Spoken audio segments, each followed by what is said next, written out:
সবাইকে স্বাগত জানাচ্ছি বিটিভিউজ ইনফোটেইনমেন্টে। আপনাদের সাথে আছি আমি সুস্মিতা দাস। ইসলামাবাদ স্মারক সমঝোতা প্রথম সপ্তাহটি কোনোভাবে টিকে আছে, তবে খুব সামান্য ব্যবধানে। আর এই টিকে থাকার ভঙ্গুরতা থেকে স্পষ্ট হয়ে উঠেছে যে ওয়াশিংটন এবং তেল আবিবের মধ্যে ফাটল এখন আর ভেতরের কোনো গোপন রিপোর্ট বা অজ্ঞাত সূত্রের ইঙ্গিত নয়, বরং এটি প্রকাশ্য উচ্চস্বরে ব্যক্তিগত এবং দুই সরকারের পক্ষ থেকেই সরাসরি জনসম্মুখে পরিচালিত এক রাজনৈতিক দ্বন্দ্বে পরিণত হয়েছে। এই ৬০ দিনের আলোচনার সময়কাল যা এই সমঝোতার মাধ্যমে অনুমোদিত হয়েছে, সেটি আসলে সেই সর্বোচ্চ ঝুঁকির সময় যার কথা আগের বিশ্লেষণেই ইঙ্গিত দেওয়া হয়েছিল। এই ঝুঁকির মূল কেন্দ্র হল ইসরায়েল যে কোনো উপায়ে চূড়ান্ত চুক্তি বাধাগ্রস্ত করার চেষ্টা করবে, আর যুক্তরাষ্ট্র হরমুজ প্রণালী পুনরায় খোলার সুযোগ নিয়ে বৈশ্বিক জ্বালানি বাজারকে নিজেদের সুবিধামতো নিয়ন্ত্রণ করে পরে আবার উত্তেজনা বাড়াতে পারে এই সম্ভাবনা। এটি এমন এক পরিস্থিতি যেখানে ইসরায়েল তার প্রধান পৃষ্ঠপোষকের বিরুদ্ধে ধৈর্য হারাতে পারে, আর তাতে ইরান এবং রেজিস্ট্যান্স ফ্রন্ট এমন একটি কৌশলগত সুযোগ পেতে পারে যা ৩ বছরের যুদ্ধেও তৈরি হয়নি। আরও বিস্তারিত থাকছে ওয়াহিদ ফারুকের প্রতিবেদনে।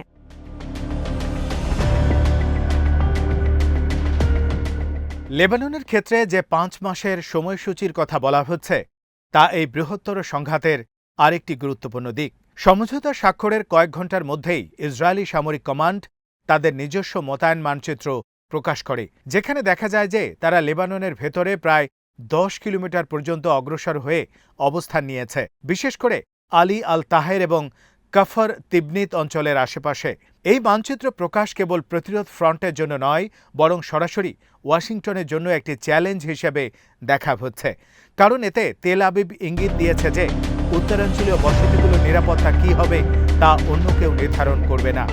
এরপর ইসরায়েলি সংবাদ মাধ্যম ইয়েনেটকে উদ্ধৃত করে বলা হয়, ইসরায়েলি কর্মকর্তারা নভেম্বর পর্যন্ত এই অবস্থান ধরে রাখতে চায়, অর্থাৎ মার্কিন মধ্যবর্তী নির্বাচনের পর পর্যন্ত, যখন তারা নতুন করে ইরানের বিরুদ্ধে সামরিক পদক্ষেপের সুযোগ দেখতে পাবে বলে ধারণা করছে। এর মানে দাঁড়ায় তাদের দৃষ্টিতে ৬০ দিনের সমঝোতা কোনো চূড়ান্ত শান্তি চুক্তি আনবে না।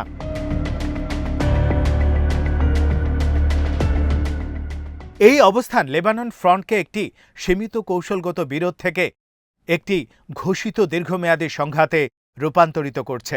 আলী আল তাহের পাহাড়টি এখন প্রতীকী হয়ে ওঠে, কারণ এই অবস্থান ধরে রাখতে গিয়ে ইসরায়েলি বাহিনী ব্যাপক ক্ষতির সম্মুখীন হয়েছে। হিজবুল্লাহ দাবি করছে ৪০১তম আর্মার্ড ব্রিগেডের ৫২তম ব্যাটালিয়নের কমান্ডার সহ কয়েকজন ট্যাঙ্ক ক্রু নিহত হয়েছে যখন তারা কাফর তিবনিত অতিক্রম করার চেষ্টা করছিল। পরে আরেকটি হামলায় কমান্ডো ব্রিগেডের একজন সেনা নিহত এবং আরও ১৩ জন আহত হয়, যার মধ্যে ডেপুটি কমান্ডারও ছিলেন। ইসরায়েলি গণমাধ্যম এটিকে সাম্প্রতিক সময় লেবানন ফ্রন্টে সেনাবাহিনীর অন্যতম কঠিন আঘাত হিসেবে বর্ণনা করছে।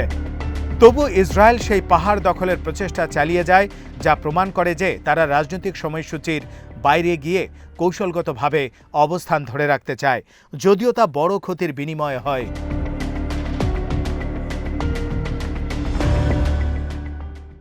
এরপর পরিস্থিতি আরও জটিল হয়ে ওঠে যখন যুক্তরাষ্ট্র এবং ইসরায়েলের মধ্যে সম্পর্ক প্রকাশ্যে উত্তপ্ত হয়ে ওঠে। ডোনাল্ড ট্রাম্প তার নিজস্ব দূত জারেড কুশনার এবং স্টিভ উইটকফকে নিয়ে ইসরায়েলি সমালোচনার কেন্দ্রবিন্দুতে পড়েন, কারণ ইসরায়েলি বিশ্লেষকরা মনে করেন তারাই ট্রাম্পকে সমঝোতায় স্বাক্ষর করাতে ভূমিকা রেখেছে। ইসরায়েলের নেট সমর্থিত চ্যানেল 14-এ তাদের পরাজিত বলে আখ্যা দেওয়া হয় এবং বলা হয় তারা শেষ মুহূর্তে ইসরায়েলকে বিশ্বাসঘাতকতা করেছে। ট্রাম্প এক্সিওসে দেওয়া মন্তব্যে বলেন, বেঞ্জামিন নেতানিয়াহুর কোনো বিচার বুদ্ধি নেই যখন তিনি এমন একটি হামলা চালান যা প্রায় সমঝোতা ভেঙে দিতে যাচ্ছিল। G7 সম্মেলনে ট্রাম্প আরও স্পষ্টভাবে বলেন, যুক্তরাষ্ট্র বড় অংশীদার এবং ইসরায়েল তুলনামূলকভাবে ছোট অংশীদার।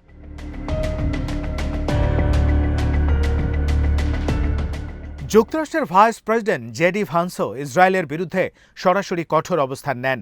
নিউ ইয়র্ক টাইমসকে দেয়া সাক্ষাৎকারে তিনি বেজালেল স্মোট্রিচ এবং ইতামার বেন গাভিরের মতো ইসরায়েলি ডানপন্থী মন্ত্রীদের সরাসরি সমালোচনা করেন। তিনি বলেন, ইসরায়েল একটি ছোট জনসংখ্যার দেশ এবং তারা শুধুমাত্র যুদ্ধ করে সব সমস্যার সমাধান করতে পারবে না। পরে হোয়াইট হাউস ব্রিফিংয়ে তিনি আরও বলেন, ইসরায়েল যদি তাদের একমাত্র শক্তিশালী মিত্রকেই আক্রমণ করতে থাকে তবে তা তাদের জন্যই ক্ষতিকর হবে। এই মন্তব্যগুলোকে বহু বিশ্লেষক সাম্প্রতিক দশকে যুক্তরাষ্ট্রের পক্ষ থেকে ইসরায়েলের বিরুদ্ধে সবচেয়ে কঠোর প্রকাশ্য সমালোচনা হিসেবে দেখছেন।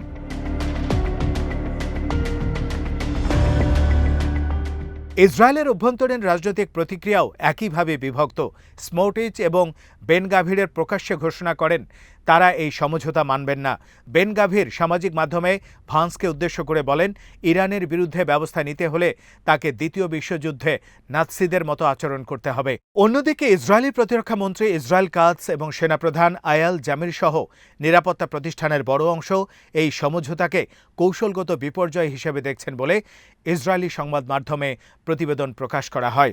এমনকি নেতানিয়াহুর নিরাপত্তা মন্ত্রিসভার একজন জ্যেষ্ঠ সদস্য বলেন, ইসরায়েলকে একা কাজ করার জন্য প্রস্তুত থাকতে হবে, কারণ ট্রাম্প তাদের স্বার্থে আর আগের মতো আগ্রহী নন। একটি জরিপে দেখা যায় ৭১% ইসরায়েলি ট্রাম্পকে এই সমঝোতায় নিজের স্বার্থ রক্ষায় বিশ্বাস করেন না।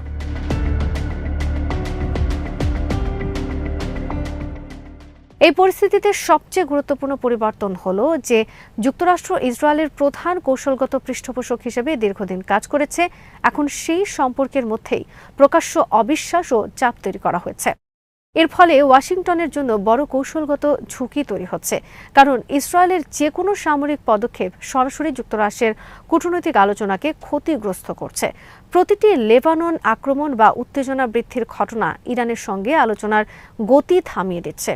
এমনকি কিছু ক্ষেত্রে যুক্তরাষ্ট্রের প্রতিনিধিরা আলোচনায় অংশগ্রহণের পরিকল্পনা বাতিল করতে বাধ্য হয়েছেন, কারণ পরিস্থিতি তখন কূটনৈতিকভাবে অস্থিতিশীল হয়ে পড়ে।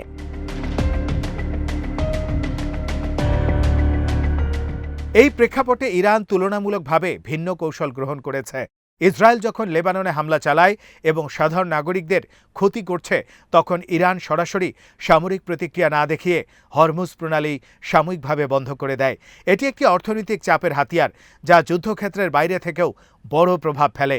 ইরান এই পদক্ষেপকে ব্যাখ্যা করে খারাপ বিশ্বাসে চুক্তিভঙ্গ এবং নিরবিচ্ছিন্ন লঙ্ঘনের প্রতিক্রিয়া হিসেবে। এই ধরনের পদক্ষেপ ইরানকে এমন একটি অবস্থানে রেখেছে যেখানে তারা সরাসরি যুদ্ধ না করেও কৌশলগত চাপ বজায় রাখতে পারে।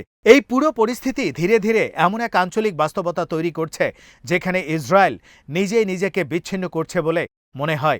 যুক্তরাষ্ট্রের ভেতরে তাদের বিরুদ্ধে সমালোচনা বাড়ছে, অভ্যন্তরীণ রাজনীতিতেও বিভাজন স্পষ্ট এবং সামরিকভাবে তারা লেবাননে ভারী প্রতিরোধের মুখোমুখি হচ্ছে। অন্যদিকে ইরান এই পরিস্থিতিকে সরাসরি সামরিক সংঘর্ষে না গিয়ে কৌশলগতভাবে ব্যবহার করছে। হরমুজ প্রণালী বন্ধ করা তাদের জন্য একটি বড় বার্তা, যা দেখাচ্ছে যে তারা এখনও অর্থনৈতিকভাবে প্রতিক্রিয়া দেখাতে সক্ষম।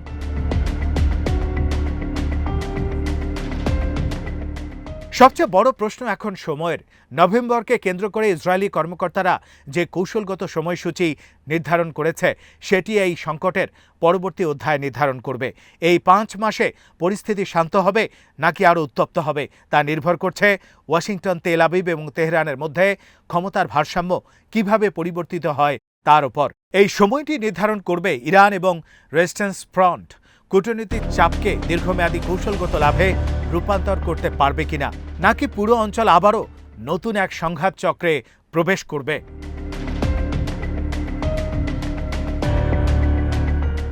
আজ এখানেই শেষ করছি। সমরাস্ত্র, প্রতিরক্ষা ও কূটনীতির নানা তথ্য জানতে চোখ রাখুন বিডিভিউজ ইনফোটেইনমেন্টে। চ্যানেলটি ভালো লাগলে সাবস্ক্রাইব করুন। সংযুক্ত থাকুন আমাদের ফেসবুক পেজে।